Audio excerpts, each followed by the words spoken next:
I think in the George Bush days it was interesting because you had always Sweet. the idea, which was probably naive, but that you had a face that you could one day see disappear. And things You mean would- the picture of the enemy was clear? Is the that? picture of the enemy was clear. I see. Yeah. And I think now it's interesting because Obama is he actually seems like for the position he's in, more reasonable than most of them. Mm. And still seeing how little ability he actually has to transform a machine that has been running for a good 30 years now on one program. Is, I look at it and I just going, wow, 30 years down the road now, what are we going to do? Yeah, but I mean, he also polarized the country. He did. He did. No, he didn't. I mean, his presidency did. I mean, he's not responsible. No, I'm not saying he's responsible, but it definitely happened. Yeah.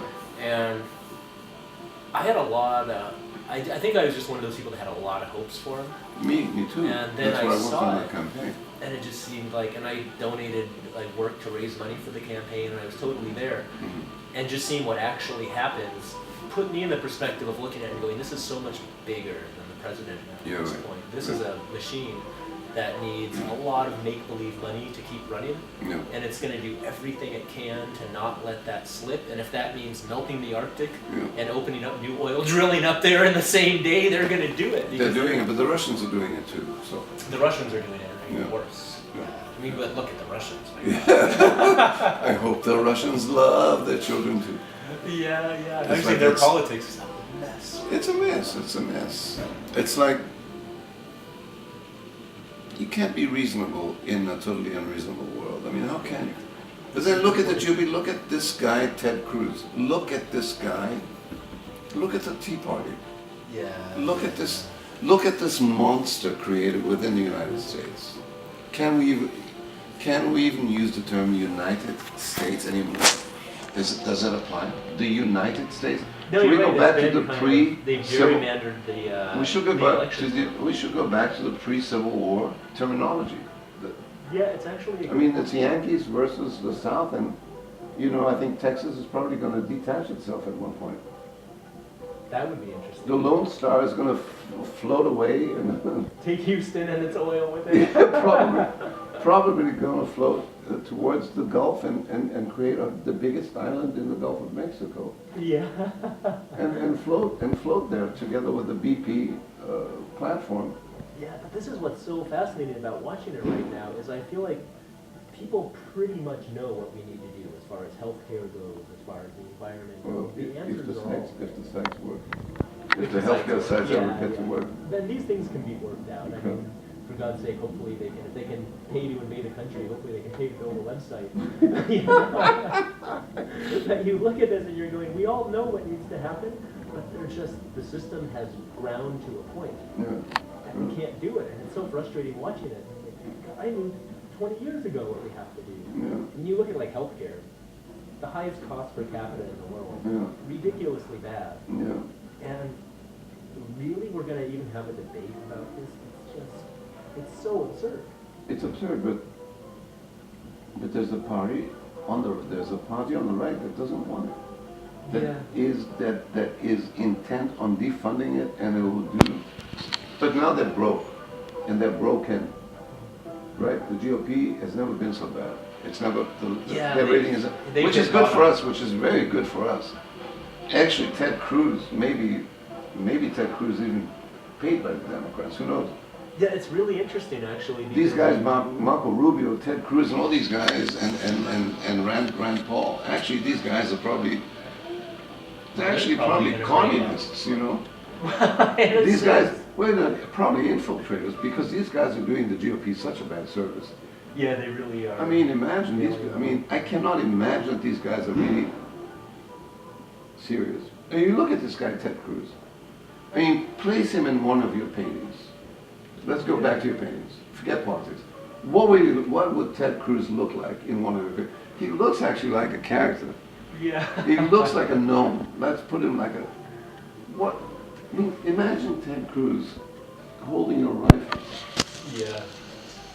It's actually a really funny idea. Isn't it? I mean, Ted Cruz and Madonna in the midst of of a Renaissance painting. Like some Viennese kind of altarpiece. where St. Michael is holding the flag of the church and standing on the broken body of the devil or something. But Ted Cruz up there. Well, he certainly made a name for himself, you know, Yeah. with that filibuster, speaking for 21 hours about nothing. He didn't. It's true, and it's an interesting thing. I'm going to grab a cigarette. You guys mind if I smoke? No. It's such an interesting thing that you look at what you're describing with the Tea Party as well, and it does come back to art as well. Like, you make these decisions, you say, we live in an insane world. And to behave sanely in an insane world is maybe the most insane thing you can do. And the contradiction is amazing. The Tea Party, the concept of a Tea Party is British, right? Tea Party. And this country expelled the Brits 200 and some years ago. So why not then install a House of Lords in the capital then? You know, it's like... Well, I think they want to go a little farther than that. I think they prefer the style that the Lords had around 1200. Because I see that's the only way that it can possibly go. That explains Facebook allowing decapitation. Let's go and hang people in Marble Arch. Soon they'll sleep with your wife before you. It's interesting because I do see that as being the only result. Because as chaos ensues, and chaos will ensue with technology, because it's happening so fast that nobody can quite get a handle on it, I think they're going to use security as a means to crack down on people's freedom. And when that happens, they've also conglomerated so much wealth into a few hands that you're going to have to go there to get anything. It'll be a lot like the Lord. And they'll be so gentle and kind about it. They'll say, yes, of course you can come to like McDonald's land and we'll give you a hut.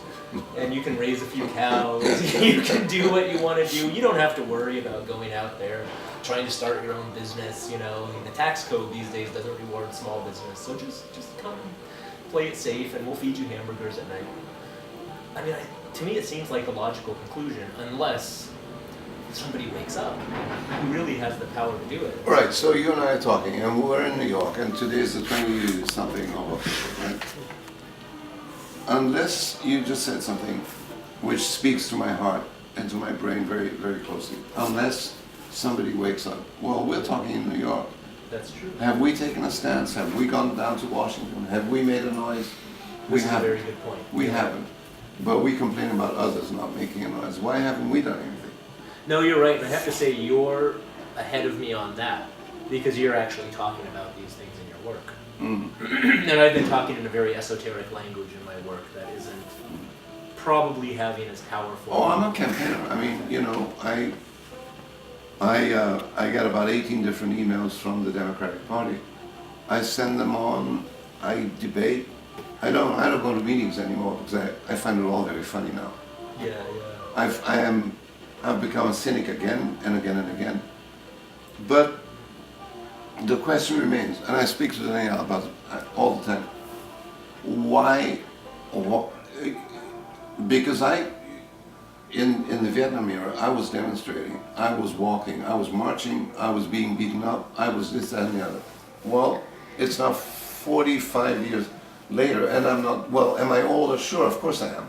I don't have that energy anymore, but it's gotten to the point with the government shutdown a few weeks ago. Well, it just reopened, but I was so fucking angry. Remember that lonely woman from Connecticut who was driving around who actually got shot in Washington? Well, her first, I was about to do the same. I would easily have picked up a brick. Yeah. See, and I would just thrown it at not the Speaker of the House or any. I would have hit anyone at that point.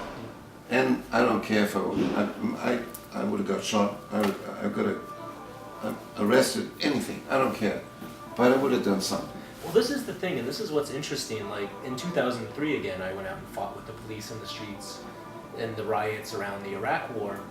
And I think it's a fascinating thing because I look at it and I was so frustrated and so angry. And part of it was there was just no information available for people. The information was so bad and so skewed that I think they've gotten so much more sophisticated at spinning information these days. I mean, how many channels are there? There's 24-hour news. They have a constant platform to be controlling thought and manipulating thought that I think in the old days it almost seems innocent now, you know? It seems like, what was it, like the nightly news? They had an hour and a half a night to like get you, and if they didn't get you then it was in the newspaper in the morning. Right. Now there's Google News and there's 24-hour news speak, and it's like infotainment. And there's so much of it that people, I think, have come to a point. That's what Jesse Ventura calls it, infotainment. Yeah, and he's right. Yeah. He's totally right. And I think people have come to a point where they're just, it's like the postmodern condition. Everybody's got a perspective, oh well, who knows which is right, maybe nothing's right. And in the end, they've forgotten that the context of what it is to be human is universal. And we do, you're right, we do have a responsibility to stand up for it. Especially if we see it. Yeah, but on the other hand, I think, I look at your paintings, and it does transport me into a completely different world. And then I think to myself, well, Adam is right. I feel totally impotent when I watch the news, when I read the news. There's nothing I can do anymore. There really isn't. You know, this guy, this whistleblower is a hero. He's now living in Russia. You know, Lord knows how long for. I don't know. How many more whistleblowers will there be? Probably a couple of more, 5 more. Maybe there are some that have been actually killed. Who knows?